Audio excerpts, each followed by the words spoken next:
Hello students. सभी students को hand outs writing में एंड स्पेशली राइटिंग में अगर हम बात करें तो राइटिंग में टास्क 1 में सेंटेंस फॉर्मेशन एंड सेंटेंसेस में वैरायटी किस तरीके से लेके आनी है, ठीक है। तो उस चीज़ में काफ़ी ज़्यादा डाउट्स है स्टूडेंट को। सो सबसे पहले, ठीक है, मतलब ये वीडियो जो है इसके कुछ पार्ट्स होंगे। सबसे पहली वीडियो में आपको बताएंगे लाइक जो ठीक है बेसिक सेंटेंसेस हैं वो किस तरीके से बनते हैं। सो ये वीडियो है उन स्टूडेंट्स के लिए, ठीक है, जिनको मतलब बिल्कुल भी नहीं पता कि सेंटेंसेस किस तरीके से या टास्क उन किस तरीके से आप लिखें बिना किसी मिस्टेक के। एंड अगर आपको पता भी लेकिन फिर भी मुझे पता है कि लाइक आप टेंसेस की, ठीक है, लाइक सिंगुलर प्लूरल की आपको बहुत सारी मिस्टेक्स करते हो, ठीक है, वर्ब एट वर्ब की। देन ऑब्वियसली इस वीडियो को आप भी बहुत अच्छे से एंड ध्यान से देखना, ठीक है, सो दैट आपकी जो मिस्टेक्स हैं वो चीज़ें कवर हो सकें। सो क्योंकि जब भी कोई भी एग्जामिनर आपका टेस्ट चेक करता है, आपका टास्क 1 चेक करता है, ठीक है, सो वो चीज़ें बात की हैं कि आपने किस तरीके से, ठीक है, अपनी वोकैब ऐड करी, किस तरीके से आपने आंसर किया उस क्वेश्चन को। मतलब सबसे पहले वो जो चीज़ें नोटिस होती हैं वो होती हैं ग्रामर की मिस्टेक्स आपने कितनी करी।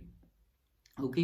सो उस चीज़ को हमें इग्नोर करना है एंड अगर उस चीज़ को आपने करनी है इम्प्रूवमेंट अपनी कि किस तरीके से सेंटेंसेस बनाएं, देन इस वीडियो को आप एंड तक ज़रूर देखना। सो चलिए करते हैं हम इस वीडियो को स्टार्ट। एंड अगर आपने मेरे चैनल को सब्सक्राइब नहीं किया देन ज़रूर सब्सक्राइब करें एंड बेल आइकन को भी ज़रूर प्रेस करें। जो फर्स्ट रूल है सेंटेंस स्ट्रक्चर बनाने का आइल्स राइटिंग टास्क 1 में, वो है subject plus verb plus adverb. Adverb की अगर हम बात करें तो बेसिकली जो एल वाई जिनके पीछे आती है वो हमारे एडवर्ब होते हैं। अगर लाइक आपको मैं इजी वे में एक्सप्लेन करूँ कि एडवर्ब क्या है। वर्ब हमें पता ही है कि जो चीज़ हो रही है हम उसको बोलेंगे वर्ब है, ठीक है। सब्जेक्ट का मतलब अब यहाँ पे ये नहीं है जैसे आपने टेंसेज वगैरह में किया होगा राम शाम के अकॉर्डिंग, ठीक है, वो चीज़ें यहाँ पे नहीं। टास्क 1 में जो मीन्स हमारा मेन है टॉपिक, अगर हमें वो बोल रहे हैं कि आपको कंजम्पशन ऑफ बटर के बारे में बताना है तो जो वो चीज़ है कंजम्पशन ऑफ बटर वो होगा हमारा सब्जेक्ट। मीन्स जो भी मेन चीज़ है वो यहाँ पे आएगी, ठीक है। सो ये है हमारा फर्स्ट रूल। सो उसके रिगार्डिंग पहले आपको एक बार एग्जांपल दिखा देता हूँ मैं कि कैसे सेंटेंस बनेगा। फिर उसके बाद बताऊँगा कि सेंटेंसेस में आप वेरिएशंस मीन्स यहाँ पे कौन कौन से सिनोनिम्स आप यूज़ कर सकते हो। सो जो सबसे पहली एग्जांपल है वो है द सेल्स इंक्रीज्ड। अब यहाँ पे इंक्रीज्ड क्या आ गया, वर्ब, जो कि हमारा इधर रूल बताया था मैंने सब्जेक्ट। अब बात हो रही थी सेल्स की, ये सेल्स की बात है। लेट्स सपोज हमारा कोई लाइन ग्राफ है, वो बता रहा है कि लाइक लैपटॉप की जो सेल है, ठीक है, या किसी भी चीज़ की कोई सेल है, वो बता रहा है कि like the given line graph gives information about sales of laptops from 1990 to 2000, ठीक है। मीन्स वो बता रहा है कि 1990 से लेके 2000 तक सेल कितनी थी, वो चीज़ बता रहा है। तो जो सेल है हमारा वो मेन चीज़ था, मेन टॉपिक था हमारा, हम उसको यहाँ पे लिखेंगे स्टार्टिंग में, ठीक है। द सेल्स इंक्रीज्ड, अब उसके बाद वर्ब आएगी एंड वर्ब के बाद एडवर्ब। सेल्स इंक्रीज्ड शार्पली, ठीक है। तो मीन्स ये चीज़ इंक्रीज्ड शार्पली, कभी भी शार्पली इंक्रीज्ड नहीं होगा बिकॉज ये ग्रामेटिकली इनकरेक्ट है। हमेशा एडवर्ब वर्ब के बाद ही आएगी। सो अगर आप शार्पली को आगे लिख रहे हो, इंक्रीज को पीछे लिख रहे हो, मीन्स वो आप ग्रामेटिकल मिस्टेक कर रहे हो एंड आपके ग्रामर में स्कोर कट जाएंगे, ठीक है। तो ये जो ब्रैकेट डाल के मैंने लिखे हैं बाय 50% मीन्स ये भी एक जो डेटा हम मेंशन करते हैं, डेटा मेंशन करने का ये भी एक तरीका है, ठीक है। उसके बाद बाकी आगे आने वाली वीडियोस में आपको और तरीके भी बताऊंगा कि किस वे में आप अपना डेटा मेंशन कर सकते हो, ठीक है। सो यहाँ पे सेंटेंस बना the sales increased sharply by 50% during the period 1999 to 2003, ठीक है। मीन्स 1999 से लेके 2003 तक। अब यहाँ पे एक अगर एग्जांपल बनाऊँ, 1999 से लेके 2003 तक जो आपका मीन्स बीच में चाहे जितने मर्जी ईयर आए वो चीज़ हमें मैटर नहीं करती। हमने जो डाटा बताया हम उसके बारे में बात करेंगे कि वो इंक्रीज़ कर गया बाय 50%। लेट्स सपोज यहाँ पे कितना था, 50% था, अब यहाँ पे जाके कितना हो गया, 100% हो गया। तो हमने बोला बाय मीन्स अगर हम यहाँ पे ये बोलें लिखते अगर यहाँ पे 2, ठीक है, तो यहाँ पे हम लिखते 200% कि वो 100% तक इंक्रीज़ हो गया। लेकिन हमें डिफरेंस बताना था यहाँ पे, अगर हम बाय लिख रहे हैं इट मीन्स डिफरेंस आएगा एंड 150 के बीच में डिफरेंस कितना है, 50 का। तो हम यहाँ पे यही बोलेंगे कि 1919 में वो इतना था एंड उसके बाद इट इंक्रीज्ड शार्पली बाय 50%, वो 50% से इंक्रीज हो गया। इट मीन्स अब कितना हो गया, 50 पहले था, 50 अब हो गया 100 हो गया टोटल, ठीक है। सो अगर ये आपको अभी भी समझ में नहीं आया, वीडियो को दोबारा से चला के दोबारा से देखें सेम सेंटेंस स्ट्रक्चर को कि मैंने कैसे एक्सप्लेन किया।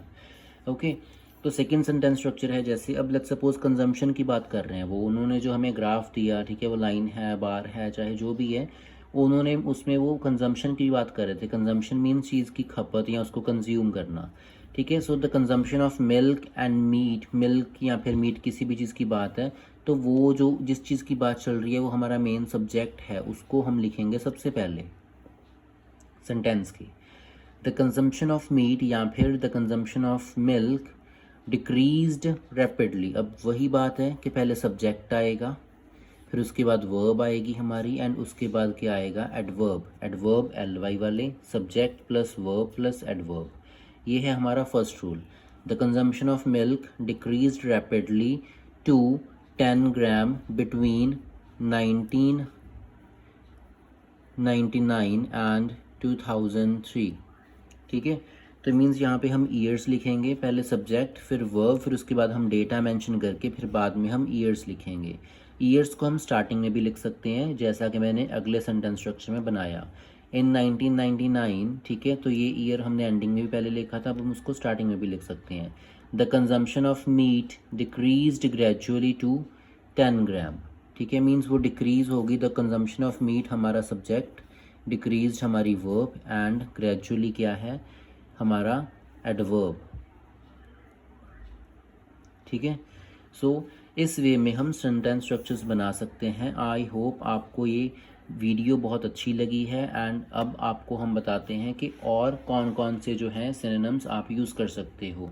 तो ये मीन्स मैंने एक टेबल बना रखा है सो दैट आपको ईजी रहे देखना कि कैसे आप इंक्रीज़ के लिए क्या क्या यूज़ कर सकते हो, डिक्रीज़ के लिए क्या क्या, ठीक है, सिग्निफिकेंटली एंड स्लोली के लिए क्या क्या आप यूज़ कर सकते हो, ठीक है। तो ये टेबल है, आप इसका स्क्रीनशॉट ले सकते हो सो दैट आपको जब भी आप दोबारा से इस चीज़ को देखें, ठीक है, आपको बार बार वीडियो ना देखनी पड़े, ठीक है। आप उस वजह से आप स्क्रीनशॉट लेके रख लें, इस चीज़ को अपनी नोटबुक के ऊपर नोट कर लें, बिकॉज़ हम कितनी मर्ज़ी वीडियोस देख लें, ठीक है, मीन्स कितने मर्ज़ी हम यूट्यूब पे नए नए चैनल्स को फॉलो कर लें, ठीक है, या फिर कोई मर्ज़ी हम चीज़ें कर लें, लेकिन अगर हम सेम चीज़ की प्रैक्टिस नहीं कर रहे, इट मीन्स वो हमने जो टाइम वीडियो के ऊपर लगाया था वो हमारा वेस्ट गया कम्प्लीटली, ठीक है। आई होप आप इस वीडियो को देख के, ठीक है, ये सारी चीज़ों को ज़रूर फॉलो करोगे एंड प्रैक्टिस करोगे, एंड प्रैक्टिस करने के बाद अब थोड़े दिनों में मीन्स एक और वीडियो आएगी जहाँ पे एडवांस सेंटेंस स्ट्रक्चर होंगे, ठीक है। सो चलिए पहले एक बार आपको ये बता दूँ कि जैसे हमने यहाँ पे लिखा था इंक्रीज़, ठीक है, तो सेल्स जो थी वो इंक्रीज़ हो गई रैपिडली। तो अब हम इंक्रीज़ की जगह हम बार बार इंक्रीज़ भी नहीं लिख सकते ना, बिकॉज रेपिटेशन हमें अवॉइड करनी है। तो हम इंक्रीज़ की जगह लिख सकते हैं increased, went up, escalated, inclined, climbed, grew and rose, because यहाँ पे वर्ब की फॉर्म्स आएंगी, वर्ब की फर्स्ट फॉर्म यहाँ पे नहीं आएगी, उसके बाद LY वाले। सो अगर हमारा जो इंक्रीज़ है चाहे डिक्रीज़ है, अब चाहे इंक्रीज़ है चाहे डिक्रीज़ है, डिक्रीज्ड, डिक्लाइंड, वेंट डाउन, ठीक है, ड्रिप्ड। ड्रिप्ड मीन्स जब यहाँ पे ऐसा डिक्रीज़ हो एंड उसके साथ ही इंक्रीज़ हो जाए तब हम वर्ड यूज़ करेंगे डिप्ड, ठीक है। सो ड्रॉप्ड एंड रिड्यूस्ड, ये डिक्रीज़ के लिए सिनोनिम्स हैं, एंड ये जो सिनोनिम्स थे वो इंक्रीज़ के लिए हैं। जब हम इंक्रीज़ की बात करें तो हम इनमें से कोई भी वर्ड उठा के लिख सकते हैं, अगर हमें डिक्रीज़ की बात करनी है तो इनमें से हम कोई भी एक वर्ड उठा के लिख सकते हैं। यहाँ पे लेट्स सपोज हमें बताना था द सेल्स इंक्रीज शार्पली। अब हम डिक्रीज़ की बात करें अगर, तो हम यहाँ पे सिंपली लिख देंगे the sales in decreased sharply, तो वो कम हो गई बहुत तेज़ी से, ठीक है। तो अगर हम वो चीज़ें बहुत तेज़ी से हो रही हैं तब हम ये चीज़ें यूज़ करेंगे, चाहे वो इंक्रीज़ है तेज़ी से हो रहा, चाहे वो डिक्रीज़ है तेज़ी से हो रहा, ठीक है। तब हम वहाँ पे यूज़ करेंगे significantly, dramatically, substantially, sharply, quickly, steeply, swiftly and rapidly, ठीक है। अगर जो हमारा इंक्रीज़ या फिर डिक्रीज़ वो बहुत स्लो हो रहा है, ठीक है, ऐसे है, या इंक्रीज़ बिल्कुल स्लो है या फिर डिक्रीज़ भी बिल्कुल स्लो है, तब हम क्या बोलेंगे, slowly, gradually, minimally, steadily, moderately and modestly, ठीक है। तो उसके बाद सेम चीज़ है, बाय लगा के हम अपना डेटा मेंशन कर सकते हैं, टू लगा के डेटा मेंशन कर सकते हैं। इसके अलावा और भी वेज़ हैं, जैसे एक तो ब्रैकेट वाले की एग्जांपल यहीं पे आ गई, तो और भी वेज़ हैं। तो वो चीज़ें देखने के लिए हमारे चैनल के साथ आप जुड़े रहें ताकि आप ऐसी ही वीडियोस मिस ना कर दें, ठीक है। तो सेम वे है, सब्जेक्ट इसके पहले आ जाएगा, तो उसके बाद हमारी वर्ब, फिर उसके बाद एडवर्ब, देन एक प्रेपोजिशन बाय, टू वगैरह लगा के दोनों में से जो भी आपको लगे, जैसा कि मैंने आपको एक्सप्लेन किया था। उसके बाद यहाँ पे आप अपना डेटा मेंशन करोगे। डेटा मेंशन करने के बाद आप यहाँ पे टाइम मेंशन करोगे। अब आप देखो टाइम मेंशन करने के लिए आपको कौन सी चीज़ या फिर कौन सा स्ट्रक्चर इनमें से ज़्यादा सूटेबल लग रहा है। टाइम आप एंडिंग में भी लिख सकते हो सेंटेंस की, एंड स्टार्टिंग में भी। अगर स्टार्टिंग में लिख रहे हो तो टाइम लिखने के बाद आप कॉमा डालोगे, जैसा कि मैंने यहाँ पे किया था। ठीक है, आई होप ये जो फर्स्ट रूल है ये आपको बहुत अच्छा लगा होगा एंड सिंपल भी। तो अभी चलिए इसी वीडियो में हम बात करते हैं जो हमारा सेकंड रूल है बेसिक सेंटेंस बनाने का। तो वो रूल है हमारा रूल नंबर 2। वहाँ पे स्टार्टिंग में देयर आएगा, उसके बाद बी मीन्स हमारा चेंज होता रहेगा। अगर हमें पास्ट की बात करनी है तो यहाँ पे हम वॉज वगैरह, ठीक है, वैसी चीज़ें यहाँ पे लगाएंगे। उसके बाद एडजेक्टिव आएगा एंड देन नाउन, ठीक है। उसके बाद इन लगा के हम यहाँ पे जो हमारा सब्जेक्ट वगैरह जो भी हमें पीछे लिखना था वो चीज़ हम यहाँ पे लिख देंगे। पहले सेम चीज़, इसकी भी पहले आपको एक एग्जांपल बता देता हूँ मैं, ठीक है, सो दैट उसके अकॉर्डिंग मैं आपको आगे एक्सप्लेन कर दूँ। सो यहाँ पे देयर से हम स्टार्ट करेंगे। There was a steady decline in sales means there was, तो मैंने यहाँ पे क्या किया, देयर प्लस बी, ठीक है। तो ये है हमारा rule, there plus be plus adjective plus noun plus in, and जो हमारा बाकी चीज़ पीछे बची वो हम यहाँ पे लिखेंगे। So there was a, be की जो सेकेंड फॉर्म है वो है वॉज, बी वॉज बीन, ठीक है। So there was a steady decline means, steady means बहुत कम या धीरे धीरे बोल रहे हैं हम, डिक्लाइन मीन्स डिक्रीज हुआ था। सो डिक्रीज हुआ था लेकिन वो बहुत स्लोली हुआ था, ठीक है। तो हम यहाँ पे जब भी हमें मतलब कैसे हुआ था, तेज़ी से हुआ था, स्लो हुआ था, तब अगर हमें वो चीज़ स्टार्टिंग में लिखनी है तो हम ये सेकंड रूल को फॉलो करेंगे। बिकॉज अगर हम पिछले रूल में ही यहाँ पे लिख दें लाइक स्टेडीली डिक्लाइंड, ठीक है, तो वो चीज़ ग्रामेटिकली गलत है। तो यहाँ पे आप वैसा ऐसा सेंटेंस स्ट्रक्चर बनाओगे, there was a steady decline means वहाँ पे एक स्टेडी डिक्लाइन था इन सेल्स, सेल्स के बीच में, बिटवीन 2000 एंड 2005 बाय $50,000, ठीक है। तो मीन्स वहाँ पे $50,000 का एक डिक्लाइन था। आई होप ये भी जो है आपको रूल ये भी आपको इजी लग रहा होगा, क्योंकि अगर इनको आप फॉलो करें देन ऑब्वियसली आपका ग्रामर में जो मेन जहाँ पे आपके, ठीक है, मिस्टेक्स होती हैं वो आपकी बहुत ज़्यादा हद तक वो एलिमिनेट हो सकती हैं, ठीक है। सो जो सेकंड एग्जांपल है यहाँ पे ये है, there has been a gradual rise means कैसा है, स्लो है, तेज़ है, ठीक है, वो चीज़ हम पहले लिखेंगे। उसके बाद क्या है, इंक्रीज़ है या डिक्रीज़ है, वो चीज़ बाद में लिखेंगे। फिर उसके बाद किस चीज़ में है, जो हमारा सब्जेक्ट है, सेल्स में है, कंजम्पशन ऑफ बटर में है, कंजम्पशन ऑफ मिल्क में, वो चीज़ हम यहाँ पे लिखेंगे। फिर उसके बाद एंड में हम ईयर डाल देंगे। तो चलिए अब जो मैंने टेबल यहाँ पे बना रखा था आपको इजीली एक्सप्लेन करने में एंड आपको सिनोनिम्स प्रोवाइड करने के लिए, तो वो चीज़ आपको यहाँ पे बता देता हूँ। सो जो यहाँ पे देयर प्लस बी है उसको आप 3 वेज में लिख सकते हो। देयर वॉज अ, जो कि कॉमनली हम यूज़ करते हैं। There will be a means अगर आपको जो आपका टेबल है या आपका लाइन ग्राफ है वो चीज़ अगर आपको मीन्स आ जाए फ्यूचर में, ठीक है, लेट्स सपोज अगर आपको वो प्रेडिक्शंस की बात करें, ठीक है, तब आप यहाँ वहाँ पे लिख दोगे देयर विल बी अ, ठीक है, there will be a steady decline in sales between 2025 and 2030 by $50,000, ठीक है। तो इस वे में आप इस चीज़ को यूज़ कर सकते हो। सो देयर हैज़ बीन है मीन्स देयर हैज़ बीन जो प्रेजेंट की ही बात हो रही है, ठीक है, इट मीन्स पास्ट की बात नहीं है, प्रेजेंट के जो ईयर्स हैं ये बहुत कम होता है स्ट्रक्चर यूज़, ठीक है। तो इसके ऊपर ज़्यादा नहीं, वॉज एंड विल बी के ऊपर ज़्यादा फोकस करना है हमें, बिकॉज मोस्टली हमारे जो ग्राफ्स होते हैं, ठीक है, बार चार्ट्स होते हैं, वो सारे पास्ट में होते हैं, ये फ्यूचर में भी कम ही होते हैं, बट स्टिल आप एक बार इसको देख लेना, ठीक है। सो सेम चीज़ है जो एडजेक्टिव थे, so means noun, adjective means जो उसकी आगे विशेषता बताएं। हम सिंपली बोल दें कि like there was a decline, तो ये भी ठीक है कि वहाँ पे एक, ठीक है, डिक्लाइन था मीन्स कि सेल्स में कमी आई थी। जो एडजेक्टिव है वो आके एक्सप्लेन करेगा कि कमी कैसे आई थी, कमी बहुत तेज़ी से आई थी या फिर कमी बहुत धीमे धीमे आई थी। तो वही चीज़ यहाँ पे है। नाउन इंक्रीज़ है तो इंक्रीज़ के लिए incline word is increase, rise, growth, upward trend and escalation, ये चीज़ यूज़ कर सकते हैं। अगर डिक्रीज़ है तो डिक्रीज़, डिक्लाइन, फॉल, रिडक्शन, ठीक है, डाउनवर्ड ट्रेंड एंड ड्रॉप, ये चीज़ें यूज़ कर सकते हैं। एंड अब इन नाउन के आगे हम लगाएंगे एडजेक्टिव। एडजेक्टिव मीन्स जो इनके बारे में आगे थोड़ी सी विशेषता देगा कि वो डिक्रीज़ था, वो एकदम से हुआ था, there was a sudden decrease, या फिर there was a significant decline, या फिर सब्सटेंशियल फॉल, या फिर सब्सटेंशियल डिक्रीज। कुछ भी हम यहाँ पे लिख सकते हैं। अगर डिक्रीज जो हुआ था वो तेज़ी से हुआ था, अगर इंक्रीज तेज़ी से हुआ था तब हम लिखेंगे सडन इंक्रीज, ठीक है, ड्रामेटिक इंक्रीज। वैसे अगर वो जो डिक्रीज या इंक्रीज हुआ था वो बहुत स्लोली हुआ था तब हम लिखेंगे स्लाइट इंक्रीज, ठीक है, स्लाइट डिक्रीज, स्लाइट या फिर ग्रेजुअल डिक्लाइन। उस वे में हम सेंटेंसेस यहाँ से बनाएंगे। सो ये जो दो बेसिक रूल हैं इनको आप यूज़ करके मेरे अकॉर्डिंग आप अपना कंप्लीट जो आपका टास्क 1 है आप उसको पूरे का पूरा ही लिख सकते हो, बिकॉज यहाँ पे आप रेपिटेशन भी नहीं करोगे, आपको यहाँ पे सिनोनिम्स भी मिल गए। And I request you to share this video with your friends. आप उन अपने सारे फ्रेंड्स को ये वीडियो शेयर कर दो जो अभी आइल्स कर रहे हैं या फिर प्लान कर रहे हैं कि उन्हें आइल्स करनी है, सो दैट उनके जो बेसिक डाउट्स हैं वो सभी क्लियर हो जाएं। ऑब्वियसली सारे स्टूडेंट्स आइल्स इंस्टीट्यूट सभी ने ज्वाइन किए हुए हैं, बट स्टिल कई बार होता है कि वहाँ पे स्टूडेंट्स बहुत ज़्यादा होते हैं ना, आपको पर्सनल अटेंशन नहीं मिल पाती।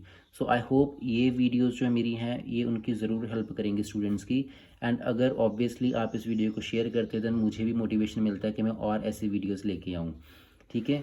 सो सेकेंड वीडियो जो आने वाली है इसके बाद वो है एडवांस्ड सेंटेंस स्ट्रक्चर। वहाँ पे आपको मीन्स ये जो बेसिक थे इन्हीं को यूज़ करके आप एडवांस सेंटेंस स्ट्रक्चर कैसे बना सकते हो। हर एक सेंटेंस में वेरिएशंस होंगी, ठीक है। अगर आप इन दोनों वीडियोस को देखोगे, इन दोनों वीडियोस को यूज़ करोगे, ठीक है, एंड अपनी प्रैक्टिस करते रहोगे दोनों वीडियोस के अकॉर्डिंग, देन ऑब्वियसली, ठीक है, तो आपके 6.5 तो बहुत कम है, लेकिन फिर भी आपके 7 से कम स्कोर बिल्कुल नहीं आएंगे, ठीक है। सो बहुत जल्द टास्क 2 के रिलेटेड भी वीडियोस होंगी, बट स्टिल अभी भी जो मेरी प्लेलिस्ट है आप उसको भी जाके चेक कर सकते हो। वहाँ पे टास्क 2 के मीन्स आइडियाज़ भी प्रोवाइड किए गए हैं मैंने कि लाइक कौन से टास्क में कैसे आइडियाज़ आपको देने हैं। लेकिन फिर भी आपके पास अगर कोई सजेशन हो वीडियोज़ के रिगार्डिंग, ठीक है, तो आप मुझे कमेंट्स में ज़रूर बताना। सो अदर जो कुछ हैं बाकी सेंटेंस स्ट्रक्चर वो हैं फॉर्मर और लेटर। वहाँ पे ग्रामेटिकल मिस्टेक ये करते हैं सभी स्टूडेंट्स कि वो क्या करते हैं, वो फॉर्मर एंड लेटर के आगे द बिल्कुल नहीं लगाते। तो अगर आप द नहीं लगा रहे तो आपका जो सेंटेंस है वो ग्रामेटिकली गलत है, ठीक है। So Dev and Jas went to different colleges means वो दोनों अलग अलग कॉलेजेस में चले गए। द फॉर्मर, फॉर्मर का मतलब जो पहले वाला है, पहले वाला कौन है, देव। तो Dev means the former went to Ripudaman, इसका मतलब है देव वेंट टू रिपुदमन, वो रिपुदमन कॉलेज में चला गया। एंड द लेटर, लेटर का मतलब क्या है, जस, एंड जो जस है वो कहाँ पे चला गया, ऑक्सफोर्ड में चला गया, ठीक है। तो इस वे में आप सेंटेंस बना सकते हो। उसके बाद जो रिस्पेक्टिवली वाला सेंटेंस है यहाँ पे अगर आप कॉमा नहीं लगा रहे रिस्पेक्टिवली के आगे, इट मीन्स वो आपकी ग्रामेटिकल मिस्टेक है, यहाँ पे आपको कॉमा ज़रूर लगाना है, ठीक है। सेंटेंस बनेगा the consumption of milk and butter was 100 grams and 120 grams respectively. Means जो 100 ग्राम कंजम्पशन हुई है वो हुई है मिल्क की, एंड जो 120 ग्राम कंजम्पशन हुई है वो हुई है बटर की। मीन्स जो पहले नंबर पे लिखा वो जो यहाँ पे पहले था उसका डेटा है, एंड जो सेकंड पे है उसका जो डेटा है वो सेकंड नंबर वाला है। तो रिस्पेक्टिवली का ये मतलब होता है, ये चीज़ें में क्लियर हो जाती है, ठीक है। तो ये सेंटेंस भी इम्पॉर्टेंट है। उसके अलावा जो अब हम सेंटेंस लिखते हैं कि लाइक उसके कंपैरिजन में ऐसा था, वहाँ पे हम एज अगेंस्ट वर्ड भी यूज़ कर सकते हैं। इन 2000 में द एनर्जी यूटिलाइज्ड बाय ए, जितनी एनर्जी ए ने यूज़ करी थी, ए कोई कंपनी है या कुछ भी है, जितनी एनर्जी ए ने यूज़ करी थी वॉज हायर, ठीक है, वो ज़्यादा थी, as against energy utilized by B, means जितनी एनर्जी बी ने यूज़ करी थी उससे ज़्यादा थी ए के द्वारा यूज़ करे जाने वाली एनर्जी। अब हमें बताना है कि वो ए ने कितनी एनर्जी यूज़ करी, बी ने कितनी करी। तो यहाँ पे हम सिंपली कॉमा लगा के अमाउंटिंग टू लगा के उसके बाद हम हमारा डाटा यहाँ पे मेंशन कर देंगे कि ए ने, लेट्स सपोज हम यहाँ पे बोल रहे हैं utilized by A was higher as against energy utilized by B. तो मीन्स यहाँ पे हम बोल सकते हैं कि ए ने 100 किलोवाट एनर्जी यूज़ करी एंड जो बी है उसने 80 करी। ठीक है, तो मीन्स यहाँ पे हम पहले पीछे रिस्पेक्टिवली लिखेंगे, इसका मतलब यही होगा कि जो पहले नंबर पे डेटा है वो पहले नंबर वाली कंपनी का है एंड जो दूसरे नंबर पे डेटा है वो जो दूसरे नंबर पे हमने कंपनी लिखी वो उसका डेटा है। ठीक है, तो इन जो आपके हैं उसमें कोई भी आप प्रॉब्लम मत क्रिएट करना एंड कोई भी आप मिस्टेक मत करना, बिकॉज अगर ये आपको समझ में नहीं आया तब आप कमेंट्स में ज़रूर बताएं, मैं आपको रिप्लाई भी कर दूंगा कि कैसे है। उसके अलावा आप इस वीडियो को दोबारा से देख लें सो दैट आपको ये जो स्ट्रक्चर्स हैं वो याद हो जाएं। ठीक है, आई होप इस वीडियो ने आपकी बहुत हेल्प करी होगी। सो आई विश कि आप सभी के जितने भी इस वीडियो को देख रहे हैं, जितने भी आगे देखेंगे या जिन को भी आप शेयर करोगे, आई विश सभी के बहुत अच्छे स्कोर्स आ जाएं आइल्स में एंड आप सभी कनाडा और ऑस्ट्रेलिया जहाँ पे भी जाना चाहते हो वहाँ पे आप चले जाओ। Bye bye, take care, see you in another video.